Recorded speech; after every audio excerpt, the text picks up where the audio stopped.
I'll see if I can explain this right. Okay, let's say I'm a real estate agent, and let's say that I sell a house to somebody and they get to the house, they close on it, they live there for like a month, they get a rain, all of a sudden they get a lot of water in the basement. They call me up, they're like, hey, we got water in our basement. They had to have known. The sellers had to have known. I'm like, I don't know. Let me call the other agent and let's see what's going on. So I call the other agent. The other agent's like, they said they never had water in the basement. They had no knowledge of it. The disclosure says they had no knowledge. And I'm like, dang it. So I call the buyers back up. I'm like, hey, they said they didn't know anything about it, but I got one more thing. The internet lives on. So I get on the internet, we have our system, and I pull up the property disclosure from when they purchased the house. Sure enough, on that property disclosure, the people that sold them the house disclosed that they got water in the basement. They knew they had water in the basement, but they didn't disclose it when they sold the house. So, what do I do with that property disclosure?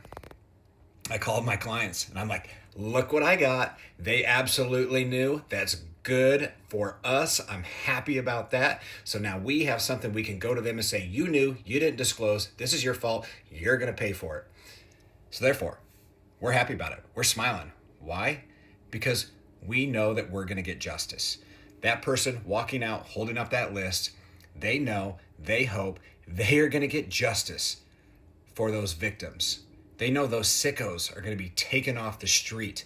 They know they're able to expose the people who created those heinous acts, who did those heinous acts. Let's get them off the street. That makes me happy. I got a smile on my face knowing that this is going to come to an end. Absolutely. So therefore, that is why they probably look happy that they got the list, because they can say, look, everybody, this is who did this. I don't care left, right, I don't care who it is. If they did that to underage females or any females or males or whatever, they should be in prison. They need to be taken off the streets. I'm happy about the fact that they're getting exposed so they can take them off. Think about it. Ghislaine Maxwell, she's in jail for selling children, for selling women. And there's nobody in jail for buying them. Equal. They are equally wrong. They should both be in jail, but yet we don't know any of these people that paid for these kids, right? So yes, there's a big smile on their face, and there should be a smile on your face. There should be a smile on everybody's face that is not the person that purchased the children, because that is 100% wrong. That's how I feel about it, and that's probably why there is a smile on their face.